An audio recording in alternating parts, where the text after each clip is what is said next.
U.S. President Donald Trump's return to the White House has made the leaders of the EU countries quite nervous, and the feeling of uncertainty was quite palpable at the conference. Therefore, all eyes were focused on Vance as to how he would allay those concerns. Hello everyone. I am very appreciative of all the subscribers. Thank you so much for your support. We still need more subscribers. Please share, like and comment on the videos. Let me know how you feel about the videos. This helped me a great deal. Thank you. Let us continue. U.S. Vice President J.D. Vance's participation at this year's Munich Security Conference drew a lot of attention and international focus, particularly from European leaders. If anything, Vance's Munich Security Conference speech on Friday only made matters worse. His sharp criticism of Europe irked many participants, with German Defense Minister Pistorius calling his remarks unacceptable. His comments on the Russia-Ukraine war prompted Ukrainian President Volodymyr Zelensky to suggest that the decades-old relationship between Europe and America is now ending. Meanwhile, Chinese Foreign Minister Wang Yi, who also spoke at the Munich Security Conference, used a more accommodating and reconciliatory tone to address Europeans. He said that his country sees Europe as a partner, not a rival, and offered to play a constructive role in the Ukraine-Russia peace talks. Wang Yi told German Chancellor Olaf Scholz China was willing to deepen all-round cooperation with Germany as part of positive bilateral efforts to maintain global peace and stability. All this talking and wrangling could be an opportunity for China. While the U.S. under Trump increasingly looks inwards, withdrawing from international forums and treaties and threatening to quit NATO, China is appearing to be getting more involved in global affairs. There is no question in my view that as a rising power, China wants to be all it can be.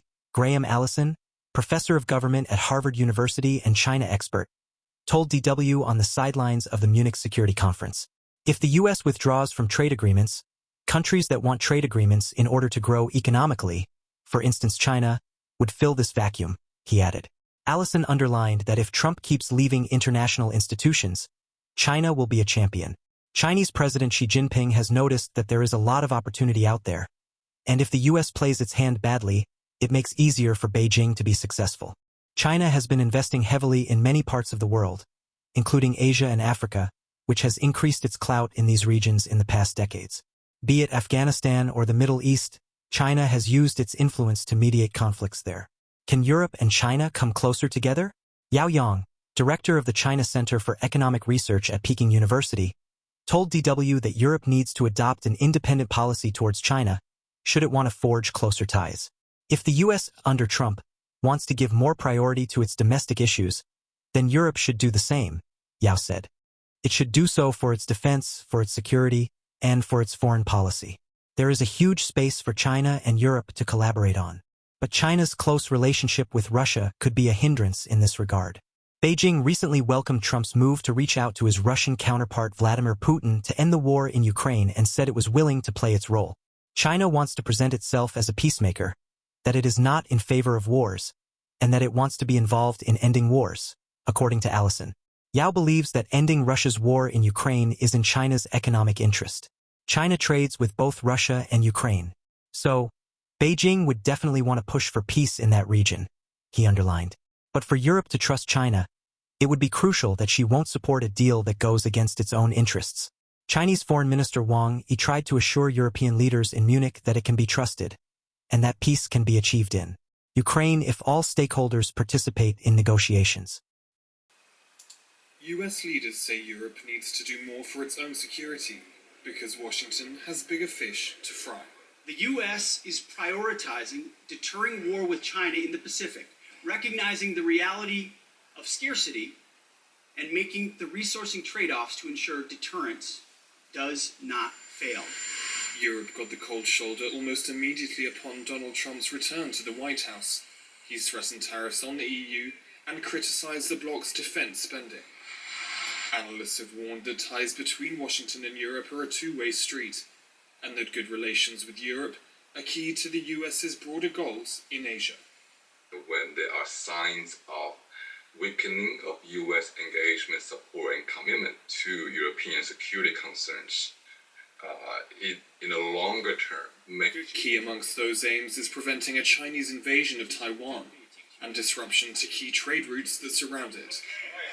Washington wants a united front in its containment policy against China. For the EU, That doesn't necessarily mean military involvement in the region, but it does mean cooperation on economic measures, like export controls on advanced technology.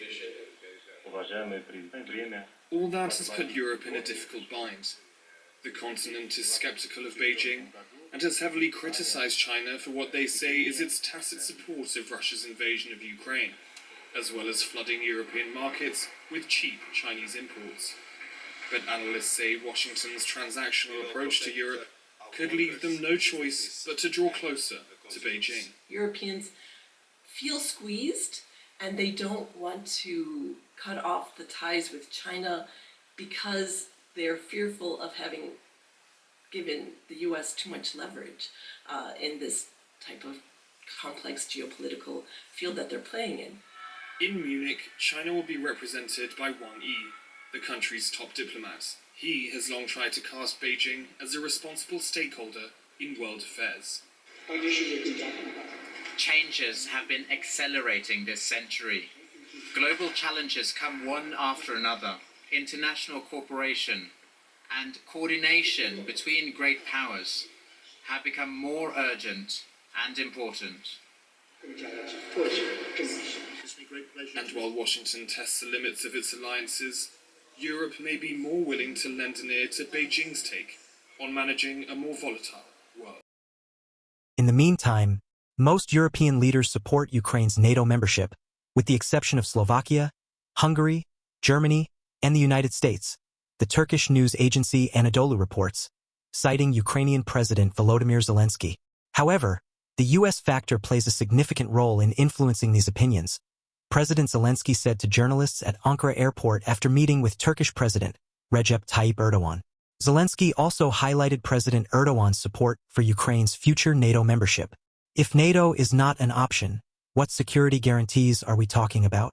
The Ukrainian president said, while also emphasizing that his country has a strong army, but there is a constant need for weapons and money to support it.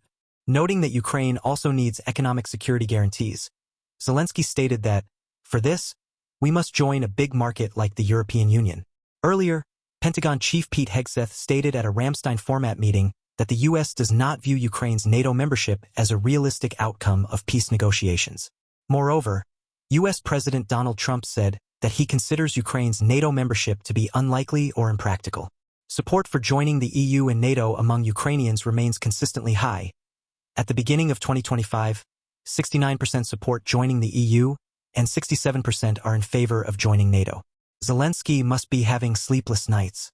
The regime change in the United States has collapsed all Zelensky's dreams. President Trump, like Elon Musk's little son in the White House, has no filter whatsoever. At the conference last, Trump has made it clear he wants the war to end as soon as possible, even if it means further territorial losses for Ukraine. And much to the horror of Kyiv and its allies, Trump has at times adopted Kremlin's narrative and blamed Ukraine and NATO for the conflict, even saying that Ukraine may be Russian someday. But Trump's boosting of Russia goes well beyond rhetoric. The president raised many eyebrows last week when opting to hold a 90-minute phone call with his Russian counterpart Vladimir Putin before speaking to Zelensky. Oh, just before I forget, Keir Starmer is willing to send British troops to Ukraine. I hope Keir Starmer is sending his son too. I think that would be rather fair. Don't you? What is your take on this? Share with the internet community on comment section, please.